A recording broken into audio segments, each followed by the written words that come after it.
ನಮಸ್ಕಾರ. ವಾರ್ತಾ ಭಾರತೀಯ ವಿಶೇಷ ಚರ್ಚಾ ಕಾರ್ಯಕ್ರಮಕ್ಕೆ ಸ್ವಾಗತ. ಇವತ್ತು ಎರಡು ವಿಚಾರಗಳನ್ನ ನಾವು ಚರ್ಚೆ ಮಾಡ್ತೀವಿ. ಮೊದಲ ಭಾಗದಲ್ಲಿ ಧರ್ಮಸ್ಥಳ ಪ್ರಕರಣದಲ್ಲಿ ಇವತ್ತು ಏನೆಲ್ಲ ಬೆಳವಣಿಗೆ ಆಗಿದೆ ಈ ಕುರಿತಾಗಿ ಚರ್ಚೆಯನ್ನ ಮಾಡ್ತಾ ಇದ್ದೇವೆ. ಇದೆಲ್ಲದರ ಬಗ್ಗೆ ತಮ್ಮ ಅಭಿಪ್ರಾಯವನ್ನ ನಮ್ಮ ಜೊತೆಗೆ ಹಂಚಿಕೊಳ್ಳೋದಕ್ಕೆ ಹಿರಿಯ ನ್ಯಾಯವಾದಿಯಾಗಿರುವ ಎಸ್ ಬಾಲನ್ ಅವರಿದ್ದಾರೆ. ನಮಸ್ಕಾರ ಬಾಲನ್ ಅವರೇ. ನಮಸ್ಕಾರ ಬಾಲನ್ ಅವರೇ, ಧರ್ಮಸ್ಥಳ ಪ್ರಕರಣದಲ್ಲಿ ಎನ್ಐಎ ತನಿಖೆ ಕುರಿತಂತೆ ಎನ್ಐಎಗೆ ಇದನ್ನ ವಹಿಸಬೇಕು ಅಂತ ಕರ್ನಾಟಕದ ಕೆಲವು ಮಠಾಧೀಶರುಗಳು ಅಮಿತ್ ಶಾ ಅವರಿಗೆ ಮನವಿ ಮಾಡಿಕೊಂಡಿದ್ದಾರೆ. ಬಿಜೆಪಿಗರ ಒತ್ತಾಯವೂ ಅದೇ ಇದೆ. ಷಡ್ಯಂತ್ರ ನಡೆದಿದೆ, ಯಾರು ಷಡ್ಯಂತ್ರ ಮಾಡಿದ್ದಾರೆ ಅನ್ನೋದು ಬಯಲಾಗಬೇಕು ಅಂತ. ಏನ್ ಪ್ರತಿಕ್ರಿಯೆ ಕೊಡ್ತೀರಿ ಎನ್ಐಎ ಎಂಟ್ರಿ ಆಗೋದ್ರ ಕುರಿತಂತೆ ಮತ್ತು ಆ ಒತ್ತಡದ ಕುರಿತಂತೆ? ಈಗ ಎರಡು ವಿಷಯ. ಧರ್ಮಸ್ಥಳ ಅಂದ್ರೆ ವೇದವಲ್ಲಿಯಿಂದ ಹಿಡಿದು ಸೌಜನ್ಯ, ಜಮುನಾ, ಲಕ್ಷ್ಮಿ ಇಂತಹದು ಸುಮಾರು ಮಹಿಳೆಯರು, ಹುಡುಗಿಯರು ಕಥೆಗಳು ಇದೆ. ಅದು ಕೊಲೆ ಆಗಿದೆ, ಅತ್ಯಾಚಾರ ಆಗಿದೆ, ಹಿಂಸಾಚಾರ ಆಗಿದೆ, ಊತ ಹಾಕಿದ್ದಾರೆ. ಇದ್ರ ಬಗ್ಗೆ ನಾ ಎನ್ಐಎ ಯಾವ್ದ್ರ ಬಗ್ಗೆ? ಎನ್ಐಎ ಧರ್ಮ ಅಲ್ಲ, ಅವ್ರು ಕೇಳ್ತಾ ಇರೋದು ಯಾವ್ದ್ರ ಬಗ್ಗೆ ಎನ್ಐಎ? ಧರ್ಮಸ್ಥಳದ ವಿರುದ್ಧ ಷಡ್ಯಂತ್ರ ನಡೆದಿದೆ, ಆ ಷಡ್ಯಂತ್ರವನ್ನ ಬಯಲಿಗೆ ಧರ್ಮಸ್ಥಳದಲ್ಲಿ ಮೇಡಮ್ ಅವ್ರೆ, ಧರ್ಮಸ್ಥಳದಲ್ಲಿ ಕೊಲೆಗಳಾಗಿದೆ, ಅದ್ರ ಬಗ್ಗೆ ಎನ್ಐಎ ತನಿಖೆ ಮಾಡ್ಬೇಕಂತ ಕೇಳ್ಕೊಳ್ತಾರ? ಷಡ್ಯಂತ್ರ ಅಂದ್ರೆ ಧರ್ಮಸ್ಥಳದಲ್ಲಿ ಸೌಜನ್ಯ, ವೇದವಲ್ಲಿದೆ, ಬರ್ತಾ ಇದೆ. ಬೇರೆ ಏನು ವಿಷಯ ನಡೆದಿದೆ ಅಲ್ಲಿ? ಧರ್ಮಸ್ಥಳದ ಅವರ ಆರೋಪ ಮತ್ತು ಅವರ ಬೇಡಿಕೆ ಏನಿದೆ ಅಂದ್ರೆ ಧರ್ಮಸ್ಥಳ ಮತ್ತು ಅಲ್ಲಿನ ಧರ್ಮಾಧಿಕಾರಿಗಳು ಅವರ ಕುಟುಂಬದ ವಿರುದ್ಧ. ನೋಡಿ ಮೇಡಮ್ ಅವ್ರೆ, ಅರ್ಥ ಆಯ್ತು. ಈಗ ನನಗೆ ಕ್ವಶನ್ ಅರ್ಥ ಆಯ್ತು. ಎನ್ಐಎ, UAPA, ಎನ್ಐಎ ಅಲ್ಲಿ 4 ಶೆಡ್ಯೂಲ್ ಇದೆ. Schedule 1, schedule 2, schedule 3, schedule 4 ಅಂದಿದೆ. ಅದೇ ರೀತಿ UAPA ಅಲ್ಲಿ ಶೆಡ್ಯೂಲ್ ಅಫೆನ್ಸ್ ಇದೆ. ಇದು ಕೇಳೋರಿಗೆ ಸ್ವಲ್ಪ ಕಾನೂನು ಅರಿವು ಇರ್ಬೇಕು. ಕಾನೂನು ಅರಿವಿಲ್ಲ ಅಂದ್ರೆ ಹಿಂಗೆಲ್ಲ ಕೇಳ್ತಾರೆ. ಶೆಡ್ಯೂಲ್ ಅಫೆನ್ಸ್ ಆದ್ರೆ ಮಾತ್ರ ಎನ್ಐಎ ಬರೋಕ್ಕಾಗತ್ತೆ. ಅದಕ್ಕೆ ಬೇರೆಗೆಲ್ಲ ಬೇರೆದಿದೆ. ಅದರಿಂದ ಎನ್ಐಎ ತನಿಖೆ ಮಾಡ್ಬೇಕಂದು ಕೇಳೋದು ಸರಿ ಇಲ್ಲ. ಕಾನೂನಿಗೆ ಬಾಹಿರ ಅದು. ಯಾವಾಗ sovereignty, territorial integrity, schedule offence. ಆ ಶೆಡ್ಯೂಲ್ ಅಫೆನ್ಸ್ ಅಂದ್ರೆ terrorist gang, terrorist organisation, unlawful association, section 3, 4 and 5 of UAP act, section 6, 4 of NIA act ಓದ್ಬೇಕು. ಯಾವಾಗ ಹೋಗುತ್ತೆ ಅದು ಎನ್ಐಎಗೆ? ನ್ಯಾಷನಲ್ ಇಂಟಿಗ್ರಿಟಿ, ಉಗ್ರ ಟೆರರಿಸ್ಟ್ ಆಕ್ಟಿವಿಟೀಸ್. ಏನ್ ಟೆರರಿಸ್ಟ್ ಆಕ್ಟಿವಿಟೀಸ್ ಆಗಿದೆ, ಎನ್ಐಎ ಯಾಕೆ ಬರ್ಬೇಕು? ಅಂದ್ರೆ ಸ್ಟೇಟ್ ಪೊಲೀಸು ಸರಿಯಲ್ಲ ಅಂತ ಯಾವ ಕಾನೂನಲ್ಲಿ ಕೇಳ್ತಾರೆ? ಅಲ್ಲ, ಇಲ್ಲಿನ ಷಡ್ಯಂತ್ರಕ್ಕೆ ವಿದೇಶಿ ಫಂಡಿಂಗ್ ಆಗಿದೆ ಅಂತ ಅದಕ್ಕೆಲ್ಲ ಎನ್ಐಎ ಬರುತ್ತಾ? What is the scope of NIA? NIA constitute ಏನಕ್ಕೆ ಮಾಡಿದ್ದಾರೆ? ಎನ್ಐಎ ಪಾರ್ಲಿಮೆಂಟ್ ಅಲ್ಲಿ ಅಮೆಂಡ್ಮೆಂಟ್ ಏನಕ್ಕೆ ಮಾಡಿದ್ದಾರೆ? ಅದು ಮತ್ತೆ ತಿದ್ದುಪಡಿಗಳು ಯಾಕೆ ಬಂತು? ಎಲ್ಲ ಓದ್ಕೋಬೇಕು.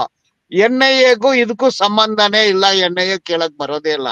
ಬೇಸಿಕ್ ಲೀಗಲ್ ನಾಲೆಡ್ಜ್ ಇಲ್ದಿರೋರು ಮಾಡೋ ಇದೆಲ್ಲ ಕಿತಾಪತಿಗಳು.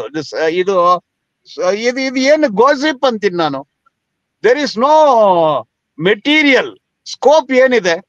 ಶೆಡ್ಯೂಲ್ ಅಫೆನ್ಸ್ ನಡೆದಿದ್ದ ಅಲ್ಲಿ. ಶೆಡ್ಯೂಲ್ ಅಫೆನ್ಸ್ ನಡೆದಿದ್ರೆ ಮಾತ್ರ ಎನ್ಐಎ ಬರುತ್ತೆ. ಶೆಡ್ಯೂಲ್ ಅಫೆನ್ಸ್ ಇಲ್ಲ ಅಂದ್ರೆ ನೋ ಎನ್ಐಎ. ಅಲ್ಲ, ಈಗ ಏನಾಗುತ್ತೆ ನಿಮ್ಗೆ ಸಿವಿಲ್ ಕೇಸಲ್ಲೂ ಇಡಿ ಬರೋ ಸಂದರ್ಭದಲ್ಲಿ ನೀವು ಸಿದ್ದರಾಮಯ್ಯ ವಿಚಾರದಲ್ಲಿ ಮಾತಾಡುವಾಗ್ಲೂ ಇಡಿ ಇಲ್ಲಿ ಬರೋದಕ್ಕೆ ಸ್ಕೋಪೇ ಇಲ್ಲ ಅಂತಂದ್ರಿ. ಬಟ್ ಇವತ್ತು ಕೂಡ ಅದಕ್ಕೆ ಕಾನೂನು ಹೋರಾಟ ಮಾಡ್ತಿರುವಾಗ ನೀವ್ ಹೇಳಿದ ಹಾಗೆ ಯಾವ್ದೋ ಒಂದು ಅಫೆನ್ಸ್ ನ ಹುಡುಕೊಂಡ್ ಬರ್ಬೋದು ಎನ್ಐಎ, ಅಥವಾ ಯಾವ್ದಾದ್ರು ಒಂದು ಕ್ರಿಯೇಟ್ ಮಾಡ್ಬೋದು. ಆ ಚಾನ್ಸಸ್ ಇಲ್ಲ. ಅದಕ್ಕೆ ನಾನು ಹೇಳಿದೆ gang terrorist act 2KLM of UAPA act ಓದಿದ್ರೆ ಗೊತ್ತಾಗುತ್ತೆ. ಅದ್ಮೇಲೆ section 35 of the UAPA act 43 organisation terrorist organisation ಅಂತ ಡಿಕ್ಲೇರ್ ಮಾಡಿದ್ದಾರೆ. ಕೆಲವು ಆರ್ಗನೈಸೇಷನ್ ಅನ್ಲಾಫುಲ್ ಆರ್ಗನೈಸೇಷನ್ ಅಂತ ಮಾಡಿದ್ದಾರೆ. ಅಂತ ಆರ್ಗನೈಸೇಷನ್ ಇನ್ವಾಲ್ವ್ ಆದ್ರೆ ಎನ್ಐಎ ಬರಕ್ಕಾಗುತ್ತೆ. ಅದಿಲ್ಲ ಅಂದ್ರೆ ಟೆರರಿಸ್ಟ್ ಗ್ಯಾಂಗ್ ಅನ್ನೋ ಡೆಫಿನೇಷನ್ ಕೊಡ್ಬೇಕು. ಅದಕ್ಕೆ ನಾನು ಮೊದ್ಲೇ ತಮ್ಮನ್ನ ಕ್ವಶನ್ ಕೇಳಿದೆ. ಧರ್ಮಸ್ಥಳ ಅಂದ್ರೆ 2 ವಿಷಯ ಇದೆ. ಒಂದು ಸೀರೀಸ್ ಆಫ್ ಮರ್ಡರ್, ರೇಪು ಇದೆಲ್ಲ ನಡೆದಿದೆ. ಅದು ಸೀರಿಯಲ್ ಆಗಿ ನಡೆದಿರೋದ್ರಿಂದ ಅದು ಟೆರರಿಸ್ಟ್ ಗ್ಯಾಂಗ್ ಆಗುತ್ತೆ. ಅದಕ್ಕೆ ತನಿಖೆ ಮಾಡಕ್ಕೆ ಎನ್ಐಎ ಈಗ ಸೆಂಟ್ರಲ್ ಗವರ್ಮೆಂಟ್ ಆದೇಶ ಮಾಡಿದ್ರೆ ಬರ್ಬೋದು. ಬಟ್ ಷಡ್ಯಂತ್ರ ಆಗಿದೆ, ಇದರಲ್ಲಿ ಯೂಟ್ಯೂಬರ್ಸ್ ಮೇಲೆ ಎನ್ಐಎ ಬರಬೇಕು, ಇಡಿ ಬರ್ಬೇಕಂದ್ರೆ ಯಾವ ಕಾನೂನು? ನಮ್ಮ ದೇಶದಲ್ಲಿ ಕಾನೂನನ್ನ ಆಡಳಿತ, ಕಾನೂನೇ ಇಲ್ದ ಕಾನೂನು ಹೆಂಗ್ ಮಾಡ್ತಾರೆ ಇವರು? ಓಕೆ ಈಗ ಇಡಿ ಯಾವಾಗ ಬರುತ್ತೆ? ಪ್ರಿಡಿಕೇಟ್ ಅಫೆನ್ಸ್ ಇದ್ರೆ ಬರ್ಬೇಕು. ಪ್ರಿಡಿಕೇಟ್ ಅಫೆನ್ಸ್ ಇಲ್ಲ ಅಂದ್ರೆ ಇಡಿ ಹೆಂಗ್ ಬರುತ್ತೆ? ಬರುತ್ತೆ ED. But NIA is more serious. ED ದುಡ್ಡು ಸಂಬಂಧಪಟ್ಟಿದ್ದು, money laundering. ED money laundering, but NIA is more serious. ಈಗ ಪ್ರಿಡಿಕೇಟ್ ಅಫೆನ್ಸ್ ಬಗ್ಗೆ ತಾವು ಹೇಳಿದ್ರಿ, ಆ ತರದ್ ಇಲ್ದೆ ಬರೋಕ್ ಸಾಧ್ಯ ಇಲ್ಲ ಅಂತ. ಈಗ ನಮ್ ವೀಕ್ಷಕರು ಒಬ್ರು ಪ್ರಶ್ನೆ ಕೇಳ್ತಾ ಇದ್ದಾರೆ. ಸುಹಾಸ್ ಶೆಟ್ಟಿ, ರೌಡಿ ಶೀಟರ್ ಆಗಿದ್ದ ಸುಹಾಸ್ ಶೆಟ್ಟಿ ಕೊಲೆ ಪ್ರಕರಣದಲ್ಲಿ NIA ಬಂತಲ್ಲ, ಅಲ್ಲೇನಿತ್ತು ಪ್ರಿಡಿಕೇಟ್ ಅಫೆನ್ಸ್? ಅಥವಾ UAP ಅಟ್ರಾಕ್ಟ್ ಆಗ್ತಿತ್ತ ಅಥವಾ ಟೆರರಿಸ್ಟ್ ಆಕ್ಟಿವಿಟೀಸ್?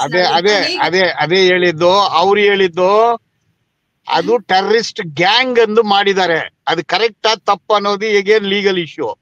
ಸುಹಾಸ್ ಶೆಟ್ಟಿ ಕೇಸಲ್ಲಿ NIA UAP ಹಾಕಿದ್ದಾರೆ, ಮತ್ತು ರಹೀಂ ಕೇಸಲ್ಲಿ ಯಾಕೆ ಹಾಕಿಲ್ಲ? ರಹೀಮ್ ಅನ್ನ ಕೊಂದಿದ್ದು ಅವನು ಮುಸಲ್ಮಾನ ಅಂದು, ಸುಹಾಸ್ ಶೆಟ್ಟಿನ ಕೊಂದಿದ್ದು ಅವನು ಹಿಂದೂ ಅಂದಲ್ಲ. ಅದು ರೌಡಿಸಂ ಕೊಲೆ ಆಗಿರೋದು. ಅದು ಬಂದು ಬಾಲನ್ ಅವರೇ, ಅದನ್ನ ಯಾಕೆ ಹಾಕಿಲ್ಲ ಅನ್ನೋದು ಅಥವಾ ಬೇರೆ ಅನ್ಯ ಧರ್ಮ, ಅದು ಬೇರೆ ಚರ್ಚೆ. ನಾನೇನ್ ಹೇಳ್ತಿದ್ದೀನಿ, ನೀವು ಅಟ್ರಾಕ್ಟ್ ಆಗಲ್ಲ, ಪ್ರಿಡಿಕೇಟ್ ಅಫೆನ್ಸ್ ಇಲ್ಲ ಅಂತ ಅಂದ್ರೆ ಆ ತರದ ಪ್ರಕರಣಗಳಲ್ಲೂ ಹುಡುಕಿ ಇಲ್ಲಿ NIA ತನಿಖೆ ನಡೆಯೋ ಹೊತ್ತಿಗೆ ಇಲ್ಲಿ ಅದೇನಾಗುತ್ತೆ, ಕಾನೂನು ಬಾಹಿರ ಆಗುತ್ತೆ. ಹಾಗಾದ್ರೆ ಅದು ನ್ಯಾಷನಲ್ ಇನ್ವೆಸ್ಟಿಗೇಷನ್ ಆಕ್ಟ್ ಆಗೋದಿಲ್ಲ, ಅದು ನ್ಯಾಷನಲ್ ಇನ್ಹ್ಯೂಮನ್ ಏಜೆನ್ಸಿ ಆಗುತ್ತೆ. ಅದು ಹೆಂಗ್ ಮಾಡಕ್ಕಾಗುತ್ತೆ? ಕಾನೂನು ಬಿಟ್ಟು ಕಾನೂನು. ಇದೆಲ್ಲಾನು ಸುಪ್ರೀಂ ಕೋರ್ಟ್ ಅಲ್ಲಿ ತೀರ್ಮಾನಗಳು ಆಗಿದೆ. ಆತರ ಹಾಕಿದ್ರೆ ಅದು ನಿಲ್ಲಲ್ಲ. ಅದಕ್ಕೆ ಸುಮಾರು ಹಿತೇಂದ್ರ ಕುಮಾರ್ ಕೇಸ್ ಇದೆ, ಸುಮಾರು ಜಡ್ಜ್ಮೆಂಟ್ಗಳಿದೆ. ನಾನ್ ಹೇಳೋದು as per law, as per supreme court judgement ಹೇಳ್ತೀನಿ. ಅದನ್ನ ಬಿಟ್ಟು ಇವ್ರು ಕಿತಾಪತಿಗಳು ಮಾಡ್ಕೊಂಡು ಹೋದ್ರೆ ಅದಕ್ಕೆ ಏನಂತ ಹೇಳೋದು ನಾನು? ಸೊ ನಾನು ಐ ಆಮ್ ಕಾನ್ಶಿಯಸ್ ಆಗಿ ಹೇಳ್ತೀನಿ, ಇದರಲ್ಲಿ NIA ಬರೋ ಸಾಧ್ಯತೆ ಇಲ್ಲ.